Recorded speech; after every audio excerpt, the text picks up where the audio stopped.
প্রিয় সাংবাদিক বন্ধুগণ এবং উপস্থিত প্রিয় দেশবাসী, আমি মহান আল্লাহ তাআলার শুকরিয়া আদায় করছি যে আল্লাহ রাব্বুল আলামিন আমাকে মেহেরবানি করে এই বছর লাখো মানুষের সাথে হজের সফরে যাওয়ার তৌফিক এনায়েত করেছিলেন। আলহামদুলিল্লাহ। 19 তারিখের ঘটনা, আমরা 19 তারিখ দিবাগত ভোর রাতেই হজর সফর শুরু করি এবং ওই সময়ই খবরটা পাই যে এই ধরনের একটা নৃশংস ঘটনা ঘটেছে। আমার হাতে সামান্য সময় থাকলেও এই বিপন্ন পরিবার, দুঃখী পরিবারের কাছে চলে যাওয়ার চেষ্টা করতাম, কিন্তু ওই সময়টা আমার হাতে ছিল না। যার কারণে আমি আমার সহকর্মীদেরকে অনুরোধ করেছিলাম যে আমরা সবাই যাব, সান্ত্বনা দিব, তাদের দুঃখের অংশীদার হব এবং আমরা আওয়াজ তুলব। ইতিমধ্যে আপনারা দেখেছেন যে এই পাশবিক বা নৃশংস হত্যাকাণ্ডের বিরুদ্ধে আমাদের প্রিয় সংগঠন সোচ্চার প্রতিবাদ করেছে, মিটিং করেছে, মিছিল করেছে, দাবি জানিয়েছে। এই পশুর বিচার সম্পন্ন হওয়া নয়, বিচার সম্পন্ন হওয়ার পরে শাস্তি বাস্তবায়নের দাবিতেই আমরা কর্মসূচি বাস্তব করেছি।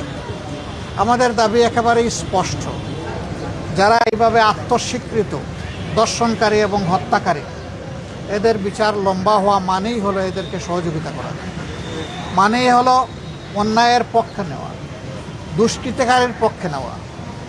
এখানে বিচারটা মাননীয় প্রধানমন্ত্রী তাদের বাসায় গিয়ে আশ্বস্ত করেছেন 15 দিনের মধ্যে বিচার সম্পন্ন করবেন। আমরা দেখতে চাই প্রধানমন্ত্রীর কমপক্ষে এই ওয়াদাটা শতভাগ বাস্তবায়ন হবে এবং এটি যদি বাস্তবায়ন হয় সারা বাংলাদেশের 18 কোটি মানুষ খুশি হবে, ওনার জন্য দোয়া করবে। আমরা ওনার জন্য দোয়া করতে চাই, দেখতে চাই 15 দিনে এই বিচার সম্পন্ন হবে। এবং আমি পার্সোনালি বিশ্বাস করি যদি বিচার বিভাগ সঠিকভাবে এই কাজ করে, সিরিয়াসলি করে, তাইলে 15 দিন মানে 15 কর্মদিবসের মধ্যে এটি সম্ভব। অন্তত বিচারিক আদালতের কার্যক্রম সম্পন্ন করা সম্ভব। তারপরে দ্রুততম সময়ের মধ্যে এই রায়কে কার্যকর করার জন্য হাইকোর্টে পাঠাতে হবে। ওইটাও যদি সিনসিয়ারিটি থাকে উদাহরণ সৃষ্টির জন্য, ওইটাও 1 মাসের মধ্যে হয়তো বা সম্পন্ন করা সম্ভব। এবং আমি অনুরোধ করব, আত্মস্বীকৃত এই ধরনের বদমাইশদের পক্ষে কোনো আইনজীবী যেন আদালতে না দাঁড়ায়। আমি আহ্বান জানাবো, এটা নিয়ে কেউ যেন কোনো রাজনীতি না করে। এইটা আমাদের ইজ্জত বাঁচানোর লড়াই। এই মেয়ে আমাদেরকে ক্ষমা করবে না যদি এই মেয়ের বিচার সুষ্ঠুভাবে সম্পন্ন হয়ে রায় কার্যকর না হয়। হাসরের দিন আমরা সবাই আসামি হয়ে যাব। আমরা ওই আসামি হতে চাই না।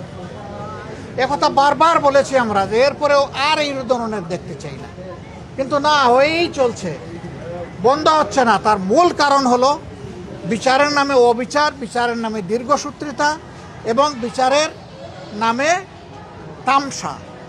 এর কারণে বিচারের প্রতি মানুষের কোনো আস্থা নাই।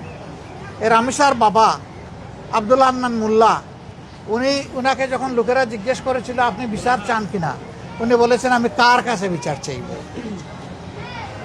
আমরা বিচারের প্রতি এই যে অনাস্থা তৈরি হয়েছে বিভিন্ন ধরনের হস্তক্ষেপের কারণে, আমরা চাই অনাস্থার সংস্কৃতি থেকে বিচার বিভাগ বের হয়ে আসুক।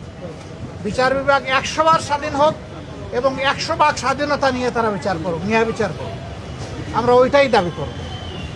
আমরা সারা বাংলাদেশের জনগণের পক্ষ থেকে এই দাবি জানাই যে রামিসার এই বিচার অতি দ্রুত সম্পন্ন করে, যেহেতু সে স্বীকার করে নিয়েছে এবং এইখানে অন্য কোনো আলামতের প্রয়োজন নেই, আলামত একদম স্পষ্ট, সে এবং তার স্ত্রী এখান থেকে কোনোভাবেই রক্ষা পেতে পারে না। এই দুইজনকেই বিচারের আওতায় আনতে হবে। এখন দানাই পানাই করার জন্য আরও কার নাম বলতে পারে, বিচারকে দীর্ঘসূত্রে করার জন্য নাম বলতে পারে, এটি একটা চক্রান্ত। কোনো শয়তান হয়তো এগুলো শিখাইও দিতে পারে। আমরা ওই সমস্ত বিচার নিয়ে, রামিসার বিচার নিয়ে কোনো তামসা করা হোক, এটা আমরা চাই। আজকে তার বিচারের প্রক্রিয়া শুরু হওয়ার কথা হয়তো হয়েছে। বাবা তো, যার বুকের ধন হারিয়ে গেছে সেই বুঝবে কোন জিনিস সে হারিয়েছে।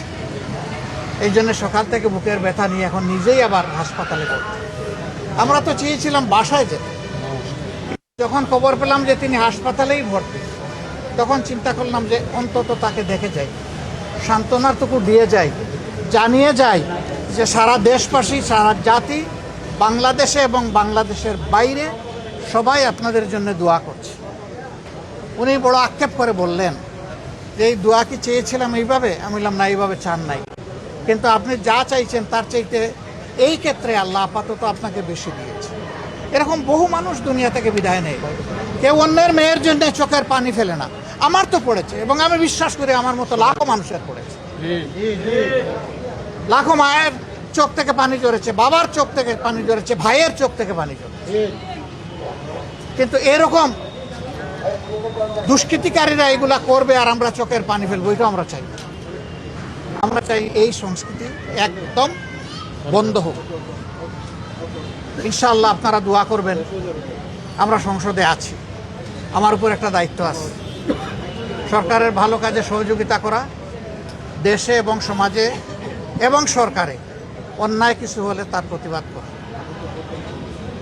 7 তারিখ বাজেট অধিবেশন শুরু হবে। আল্লাহ আমাকে বাঁচাইয়া রাখলে, তৌফিক দিলে, ওই দিনই আমি এই বিষয়টা সামনে নিয়ে আসবো ইনশাআল্লাহ। এবং শুধু রামিসার জন্য নয়, এই দেশের প্রত্যেকটি মেয়ের হয়ে আমি দাঁড়াবো ইনশাআল্লাহ। প্রত্যেকটি মেয়ের বাবা হয়ে, তাদের দাদা হয়ে, নানা হয়ে আমি দাঁড়াবো ইনশাআল্লাহ। আমরা জানি না কতটুকু করতে পারবো, কিন্তু আমাদের এই লড়াই চলবে, এবং আমি বিশ্বাস করি এই লড়াইয়ের শেষ পর্যন্ত মানবতার বিজয় হবে ইনশাআল্লাহ, অসত্যের পরাজয় হবে ইনশাআল্লাহ। আমরা দোয়া করি রামিসাকে আল্লাহ তাআলা জান্নাতের পাখি হিসেবে কবুল করুন। তার মা বাবা দুজনই অসুস্থ, মা শয্যাশায়ী, বাবাও আজকে হাসপাতালে ভর্তি হয়ে গেলেন। এই দুইজনকে আল্লাহ তাআলা সুস্থতার নিয়ামত এনায়েত করুন। তার একটা মাত্র বোন, ও কচি মেয়ে, বয়স কত, কিভাবে তার বুকটা ধরায় রাখবে? হাত ধরাধরি করে এরা দুইজন কত খুনসুটি করেছে। সেই ছোট বোনটাই চলে গেল ওরে দুনিয়ায় রেখে, ও সহ্য করবে কিভাবে? আল্লাহ তাআলা ওলেও সবর করার তৌফিক দান করুন। আপনারা যারা এই ঘটনায় ব্যথিত হয়ে তাদের প্রতি সমবেদনা জ্ঞাপন করছেন এবং দর্শক খুনির প্রতি ধিক্কার এবং নিন্দা জ্ঞাপন করেছেন, আপনাদেরকে আমি অন্তরের অন্তঃস্থল থেকে ধন্যবাদ জানাই। আমি বলবো যে নীরবে শুধু ধিক্কার এবং নিন্দা নয়, আসুন এই ব্যাপারে আমরা সোচ্চার হই, সরব হই। আমি আপনাদেরকে কথা দিচ্ছি, আমরা এ নিয়ে রাজপথে আসি, আমরা এ নিয়ে সংসদে থাকব, এবং এ নিয়ে রাজপথে আপনাদের সাথেও আমরা থাকবো ইনশাআল্লাহ। এদেশ আমাদের, এদেশকে, এই সভ্যতাকে, এই সংস্কৃতিকে, এই মানবতাকে জাগিয়ে তোলা, বাঁচিয়ে রাখা আমাদের সকলের সম্মিলিত দায়িত্ব। আল্লাহ তাআলা এই দায়িত্ব আমাদেরকে পালন করার তৌফিক দান করুন।